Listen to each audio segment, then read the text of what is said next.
Assalamu alaikum. First of all, we discuss about the introduction of IELTS. अच्छा, आइल्स की दो types हैं यहाँ पे हमारे पास, एक एकेडमिक आइल्स है, एक जनरल आइल्स है। अच्छा, आइल्स का मीनिंग क्या है? International English language testing system. इसमें बेसिकली हमारे पास 4 टास्क होते हैं: रीडिंग, राइटिंग, लिसनिंग और स्पीकिंग। अच्छा, सबसे पहले हम डिस्कस कर लेते हैं रीडिंग टास्क क्या है। सही है, इसमें अब आप देखें कि हमें 3 लॉन्ग पैसेज दिए जाएंगे। अब ये जो 3 लॉन्ग पैसेजेस हैं, इनमें क्या होगा, इनको पढ़ के तो हमने क्या है आंसर करने हैं। किस चीज़ का आंसर करना है? या तो हमें एमसीक्यूज़ दिए होंगे, उनके आंसर करने हैं, या फिर हमें ब्लैंक्स दी होंगी, ट्रू फॉल्स हो सकते हैं। कुछ इस तरह की चीज़ें हो सकती हैं जिनका हमने येस और नॉट गिवन में आंसर करना होगा। कुछ इस तरह की चीज़ें हो सकती हैं जिनका हम कहेंगे नो मोर देन 3 वर्ड्स हैं। अच्छा, मैच करनी होंगी हेडिंग्स, या 1 वर्ड ओनली लिखना होगा। ठीक है, इस टाइप के क्वेश्चन वो हमसे पूछ सकता है रीडिंग के 3 पैसेजेस में। हर पैसेज के लिए हमारे पास 20 मिनट्स हैं। 20 मिनट में हमने उस पैसेज को पढ़ के तो उन क्वेश्चंस के आंसर करने हैं। टोटल जो क्वेश्चंस होंगे वो हमारे पास 40 होते हैं तीनों पैसेजेस में से। अच्छा, नीचे जो लिखा हुआ है ना, स्कीमिंग और स्कैनिंग टेक्निक, इसका क्या मतलब है? इसका मतलब ये है कि आपके पास जो रीडिंग पैसेजेस होंगे उसको आपने इस तरह आप वर्ड टू वर्ड या लाइन पूरी पूरी लाइन तो नहीं ना पढ़ सकते।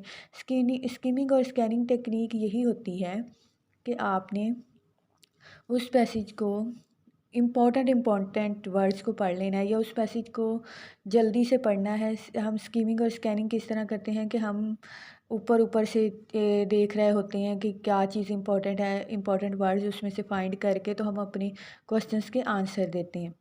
अच्छा, अगर आपको रीडिंग की समझ आ गई है तो नेक्स्ट हमारे पास है राइटिंग टास्क। अब जो राइटिंग है उसमें हमें 2 टास्क दिए जाते हैं। एक तो हमारे पास हमें एक ग्राफ दिया जाता है, दूसरा टास्क है ऐसे लिखना होता है। अच्छा, इसके हमारे पास टोटल 60 मिनट्स होते हैं।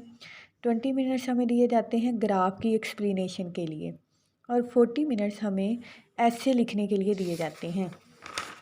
ठीक है, उसके बाद अगर आप देखें, अच्छा ग्राफ की डिफरेंट टाइप्स हैं। सबसे पहली टाइप क्या है? लाइन ग्राफ हो सकता है, पाई चार्ट हमें दे सकते हैं, बार ग्राफ दे सकते हैं, टेबल चार्ट की फॉर्म में हो सकता है, कोई इन्फॉर्मेशन हो सकती है, पिक्टोरियल फॉर्म हो सकती है। कोई भी इनमें से कोई एक चीज़ होगी और उसको आपने 20 मिनट्स में लिख देना है, उसकी एक्सप्लेनेशन कर देनी है। दूसरे टास्क के लिए आपके पास 40 मिनट्स हैं, वो कोई ऐसे होगा जिस पे आपने एग्री और डिसएग्री करना है उस स्टेटमेंट से। ठीक है, कोई भी हमें स्टेटमेंट दी हुई होगी, उस पे आपने कहना है कि आप इस पॉइंट ऑफ व्यू जो है उसको एग्री, आपका क्या अपना पॉइंट ऑफ व्यू है, आप एग्री करते हैं इससे या डिसएग्री करते हैं। ठीक है, उसके बाद हमारे पास आ जाता है लिसनिंग।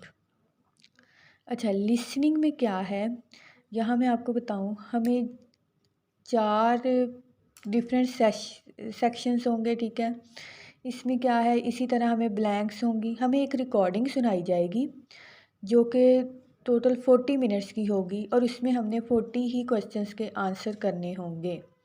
ठीक है, तो वो क्वेश्चंस जो हैं वो हमारे पास एमसीक्यूज बेस्ड टाइप हो सकते हैं, हमारे पास ब्लैंक्स हो सकती हैं। ठीक है, हमें और क्या एमसीक्यूज हो सकते हैं, आपके पास ब्लैंक्स हो सकती हैं, या जस्ट इसी टाइप में कुछ होगा। ठीक है, उसके बाद 2 टाइप्स, 4 हमारे पास टास्क थे ना, तो उनको डिवाइड किया हुआ है रिसेप्टिव स्किल्स और प्रोडक्टिव स्किल्स में।